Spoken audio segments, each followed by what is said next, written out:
See what's new on the Burlington waterfront.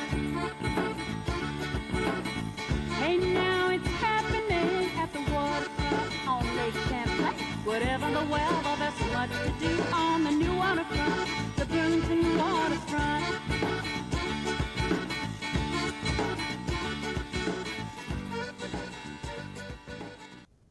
Welcome to On the Waterfront. I'm your host, Mariah Riggs. And this month, I'm excited to have Betsy Walkerman, who's the president of Patient Choices Vermont, here with me today. Welcome, Betsy. Thanks very much, Mariah. So I wanted to talk to you a little bit about your background. I understand you were a lawyer. You are a lawyer. Yes, I'm a lawyer. You're a lawyer, which is very important for patients being able to have choices. And I was kind of curious how, as a lawyer, you ended up coming to Patient Choices Vermont. Well, it was interesting. A lot of my background has been in finance and entrepreneurial strategy.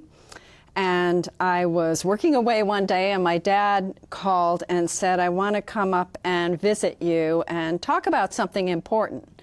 And my dad, Dick Walters, ended up being the founder of this organization in 2002.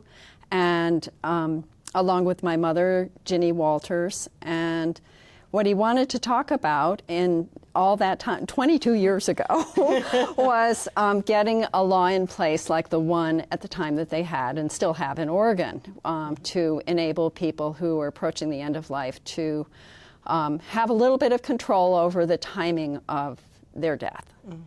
And so he was asking for advice and help. Mm-hmm. And that's how I got involved. And so 11 years later, Act 39, Vermont's Patient Choice at End of Life bill was passed by the legislature and signed by the governor. Did you work on that? Oh, yes, absolutely. Okay. I worked all the way through that 11 years. So, okay, that's a good point. So you met with him, and then you spent the next 11 years working on legislation. Yes. To have it move through the state legislature and pass as a law in Vermont. There was a great deal of education to do. Mm-hmm. We had a lot of research to do. Mm-hmm. We had a lot of both fundraising and coalition building to do. And so many people got involved throughout the whole state. Just thousands of people came forward to really help with this initiative. Oh, that's wonderful. And I guess also for our viewers, just so they understand, so this movement started in Oregon, right? Yes. And what was the Oregon bill that you were looking at 22 years ago? Yeah, it's actually very similar to our medical aid and dying law because we modeled ours after theirs. Okay. Theirs passed by referendum, where all the voters get to vote on what they want. Vermont was actually the first state that passed such a law by legislation. Yeah, which is a much harder process for those of you who are unaware of that. Yeah. It can be much more difficult to get anything through the legislative process because bills die, they get forgotten about, and it can be quite a slog from what I understand. It can be, but it was a good process. I mean, one of the amazing things about Vermont is just the way that the legislators studied the facts so hard and listened to all the people who had opinions on many, many hearings, and then came up with a law that really fit. Yeah, it's a real grassroots kind of like organic process in Vermont. It is. And it's like that groundswell. That's exactly what happened. Mm-hmm. Which is wonderful. And it really works in a state like Vermont. It does. Actually, there was a session that I did at one point for a bunch of students who were studying how democracy works. Wow. And it was a textbook case of a grassroots movement. All right, you got to mix interdisciplinary action, which is always the best kind of learning, and that's exciting. So before we kind of get into Patient Choices of Vermont, I thought this would be a good opportunity for us to take a look at the introductory video that you guys have put together. Is there anything you'd like to tell anybody about the video before we watch it? Yeah, the video is posted on our website, which is patientchoices.org. And there are quite a few videos on the website, and then we realized that we didn't have a really short one. And so we did a really short one that just introduces you to the people and the process, and then we can get into the questions that people often ask once they see that kind of introduction. All right, wonderful. So enjoy the video, and we'll be right back. Thank you.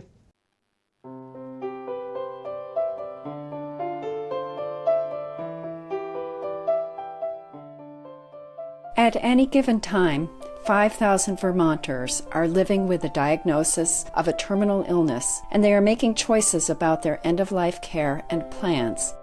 These are the faces of some of the people who have chosen medical aid in dying over the past 8 years since Vermont's Act 39 was adopted. They and their families frequently write with deep gratitude for the peace this option has provided. Every person qualifying for aid in dying must be diagnosed by 2 doctors as having a terminal illness with 6 months or less to live, and they must be capable of making their own medical decisions. When Act 39 was finalized in 2013, legislators placed great weight on preventing improper use of the law, so the process includes 5 qualification requirements, an 8-step procedure, and full documentation. Participation in the law is completely voluntary. Vermont is among 11 states that have similar laws, providing end-of-life choice to 22% of Americans today.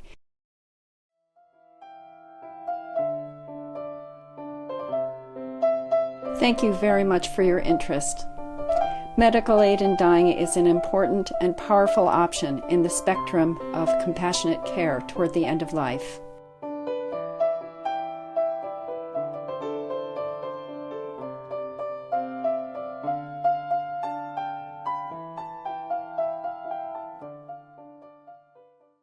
Welcome back. I hope you enjoyed the video. Betsy, I kind of wanted to dig in a little bit more into, Patient Choices Vermont talks about end-of-life care. And so, I mean, some people in our viewership might not be very aware of what end-of-life care really is. So how would you describe end-of-life care, and what are the options associated with it? Yeah, that's a really good question. Well, just to put some perspective around it, people who are approaching the end of life may do so actually many years before they actually die, or it may come about pretty quickly. And over time, since the early part of the 1900s, our life expectancy has gotten longer and longer. It used to be 50 years. Now it's more like 70 or 80 years, for some people longer. And that is great with the medical advances we have, but what people just started discovering in the 80s and 90s was that sometimes medical advances enabled us to prolong life, but without real regard to the values and the priorities of the individual person. And so there started to be a convergence of trends from the 80s and 90s, first with advanced directives and then later on with medical aid in dying, putting more autonomy back with the individual person who is facing the end of life. And so medical aid in dying now sits in a spectrum of care, which includes hospice care and palliative care. Palliative care can include all kinds of what is the difference between palliative and hospice care? They overlap. Okay, because I've always been very confused. Okay. And I thought you might be able to, so they do overlap. Oh, they absolutely overlap. Palliative care can come into play even when people have a temporary or serious illness and are dealing with a lot of pain or needing to gain more mobility back, or just really needing the attention of a practitioner, a medical practitioner who is skilled in guiding somebody through with a combination of lifestyle and medication or other. So it's more of a rehabilitational type program for quality of life. It can be, but it is also very, very appropriate to end of life at a point when people probably are not going to recover. Okay. Yep. And really are worried about what's coming and not wanting to live in pain, not wanting to be overly dependent, worried about who's going to take care of them. And then you start to get an overlap with hospice. Okay. So anybody approaching the end of life who has a 6-month diagnosis or a 6-month prognosis is eligible to participate in hospice. Okay. All right. Who provide a very, very skilled, very comprehensive support all the way through the end of life, including both social work and spiritual help, as well as pain management and end-of-life management. Yeah, and it's interesting because you were sort of talking about this convergence in the 80s and 90s and how there was a realization that end-of-life care needed different types of protections and different ways of looking at it because we were extending the life, but the quality of life sometimes in the medical practice of keeping people alive wasn't a part of that. There was sort of a disconnect between those two things. Like people were staying alive, but what is the quality of life and what is the life that you're keeping alive, and human choice and free will around that, right? Yeah, and it's become complicated to die. Well, I mean, my great-grandmother was in the house and, the dog. I mean, back in the day, it was a much more organic, natural, holistic, usually in the home. Families were involved, the doctor would come to the house. It was a very different kind of format, and everything's gotten much more institutionalized. And, you're separated from it now. And that's what, when you talk to people, they want to die at home. They want to die with their families around them. And mostly they're thinking about living. Yeah. They're thinking about, what's my quality of life? Am I going to be able to connect with the people I love in my last weeks or months? Or am I going to need to have so much pain medication that I'm really not all here and able to connect? And so those are the things people want. And so the introduction of the option of medical aid in dying is one attempt to try to rebalance this and to be able to bring people that option to die at home. It's the free will to choose your own destiny. Yes. Which is integral to human freedom, it could be argued. Our personal freedom, right? Right. Which life, liberty, and pursuit of happiness, right, is a very important cornerstone of our founding democracy. So I think it's really crucial, the kind of work that you guys are doing. End-of-life care, I just wanted to kind of get back in here to it. Medical aid in dying, how would you define that to our audience? Yeah, so medical aid in dying in the U.S. is defined very much by the requirements to qualify for medical aid in dying. So it's available to people who have a 6-month diagnosis with a terminal illness, people who are 18 years or older. You have to be able to make your own health care decisions, so nobody can make this decision for you. Which is obviously very important. Very important, and that's actually the case everywhere in the world. Which is important to note in case anybody's heard otherwise. Right. There are often a lot of sensationalized stories about elsewhere in the world. Nobody can make the decision for you anywhere in the world. But the thing that sets the U.S. apart is that all of the laws in the 10 states that have medical aid in dying require self-administration of the medication. So you have to be able to take the medication yourself. Which I would assume there's kind of there might be a little bit of a conflict of interest with the Hippocratic Oath and doctors. The Hippocratic Oath. Yeah. The Hippocratic Oath in its very, very short form says do no harm. Yeah. But when we started, I used to study Greek. Yeah. And Hippocrates was the Greek philosopher. Yeah. There's much more behind the Hippocratic Oath than what some people often say. And it really comes back to patient choice and patient care. Well, of course, but I think it's very interesting. I think that's part of the self-determination of it, is that the patient actually is able to choose and do it for themselves. Right. That's right. It's an important point for people. I wanted to, I was a little curious, getting back to the video. The people in the video, can you share a little bit more about the stories we just watched? Oh, sure. Yeah. I mean, that's why when we put together the video, instead of just saying, these are all the requirements, you can read that in a brochure. You can read that in a brochure, you can read that on our website. But when you hear the stories of the actual people, and these are people whose videos are on the website, it just, it's really heartwarming. So the first person whose picture came up was my dad. And at the time that the law was passed, we didn't know that he would be diagnosed with lung cancer. But 2 years later, that was the case, and he was declining very quickly.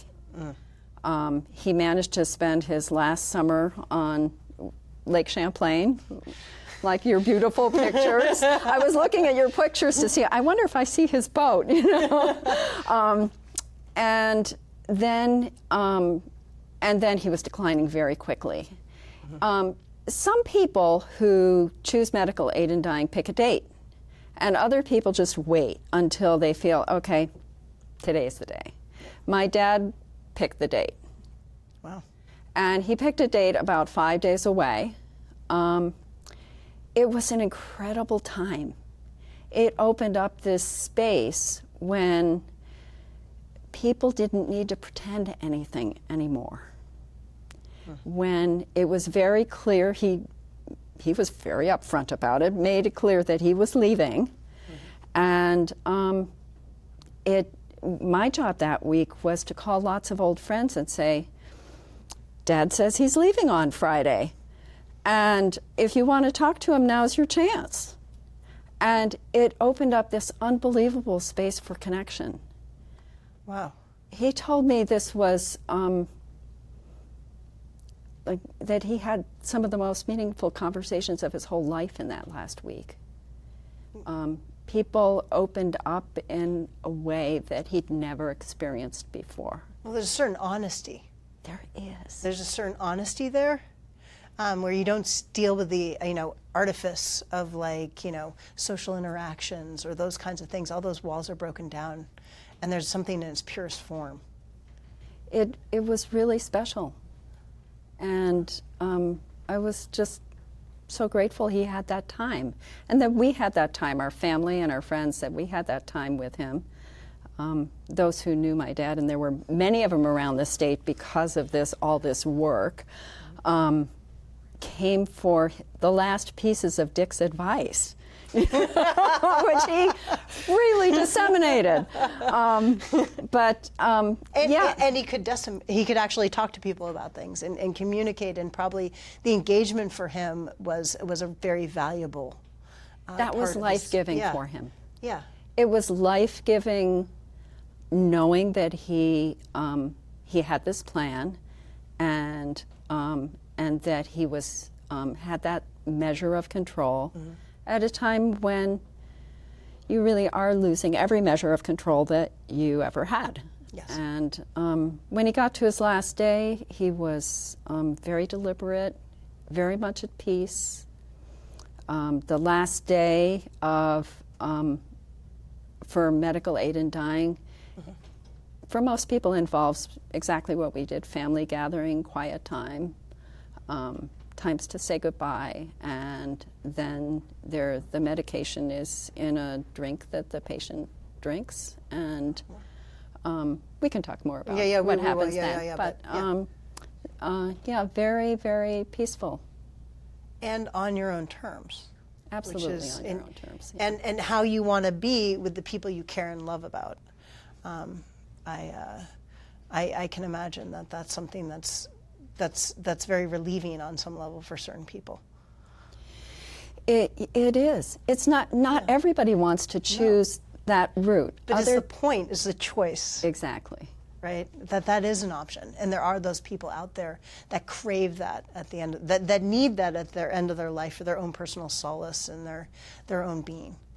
What was really interesting to me a couple of years ago was we had a couple of people contact us literally the week before they died. Actually 3 of them, who had heard that we were suggesting to legislators that we improve Act 39 by allowing some of the process to happen through telemedicine. And they wanted to participate in that advocacy, even though they were literally days from the end of their lives. And one of them, we have a lovely video of Karen Olschlager on our website, and her picture is the second picture in that intro video. It's one of many that are on her website. I would really encourage people to just go listen to her voice. Her name is Karen Olschlager. Karen Olschlager? Okay, so check that out. Yeah. Yeah, so Karen was 35 when she contacted us.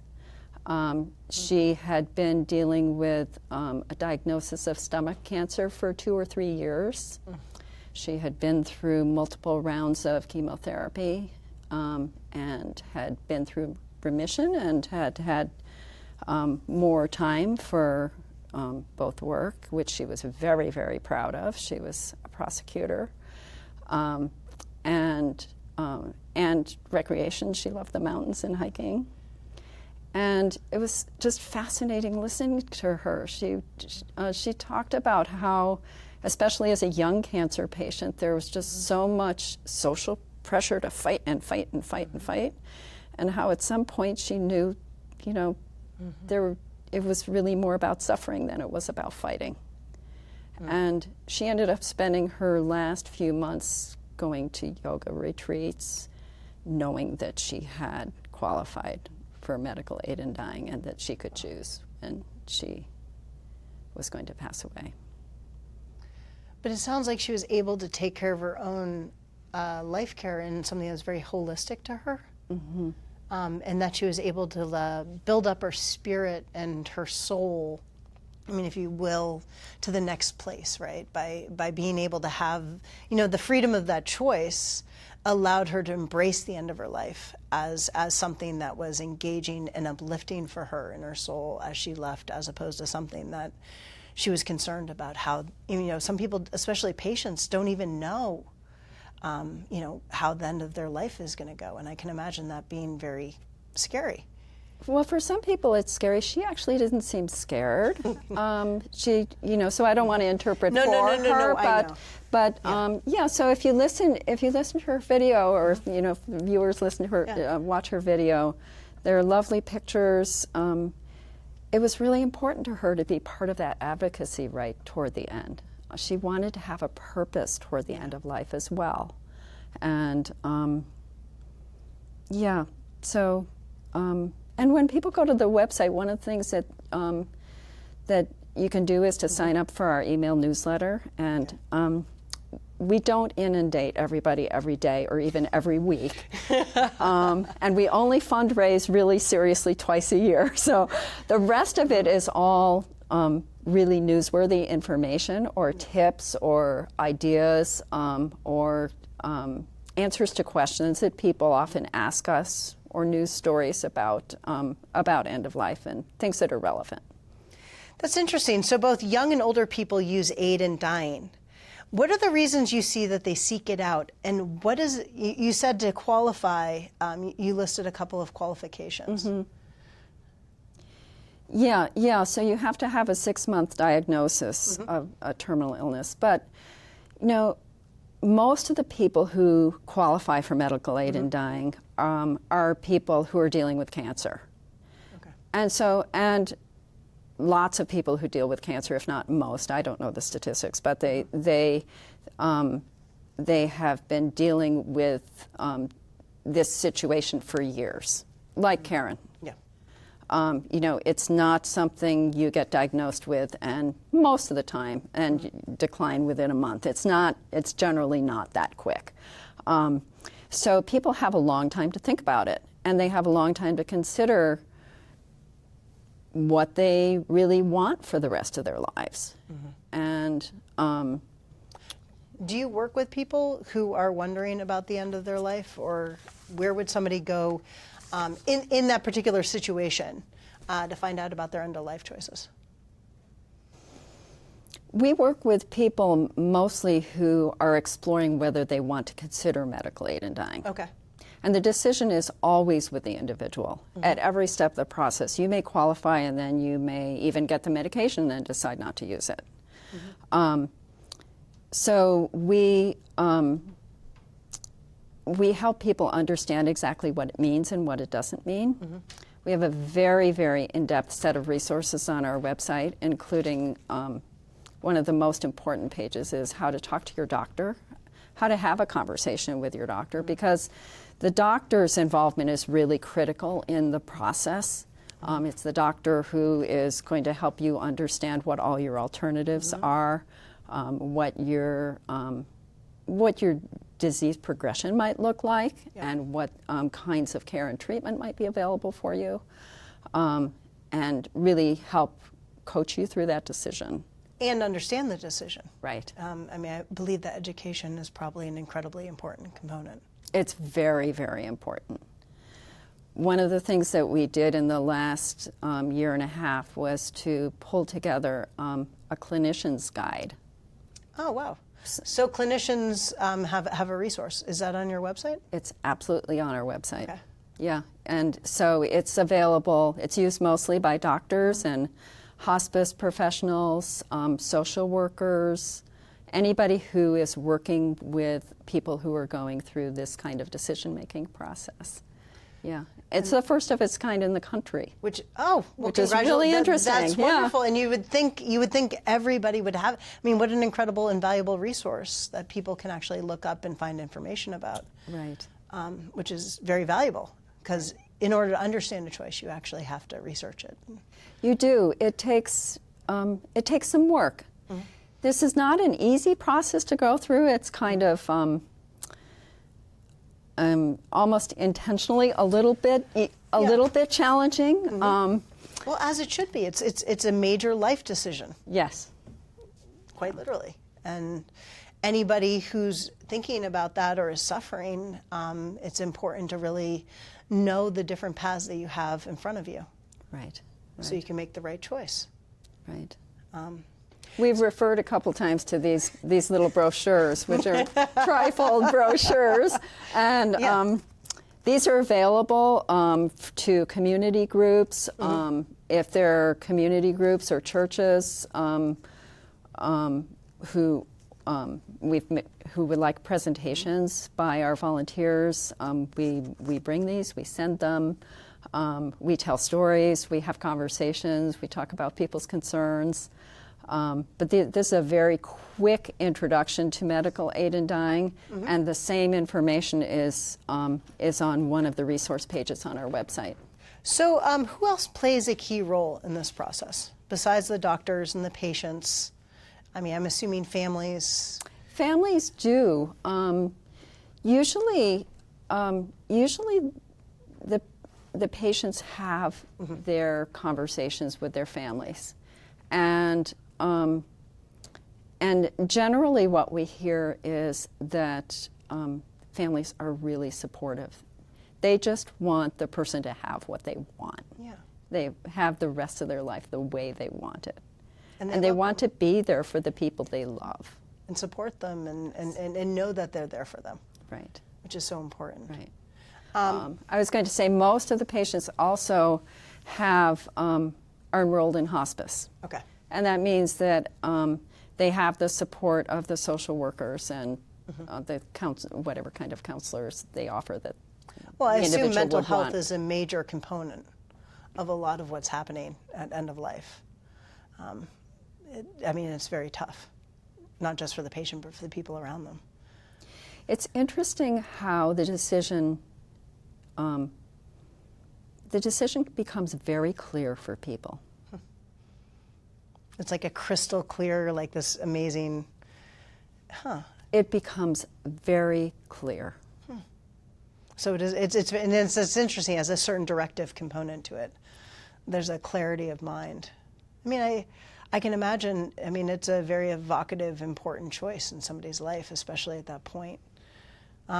So I mean, I want to go through a little bit more of the nuts and bolts. We can probably spend a long time getting emotionally into it, but I want to talk about what is it like for the patient to go through the process. I think that's an important thing for people to hear.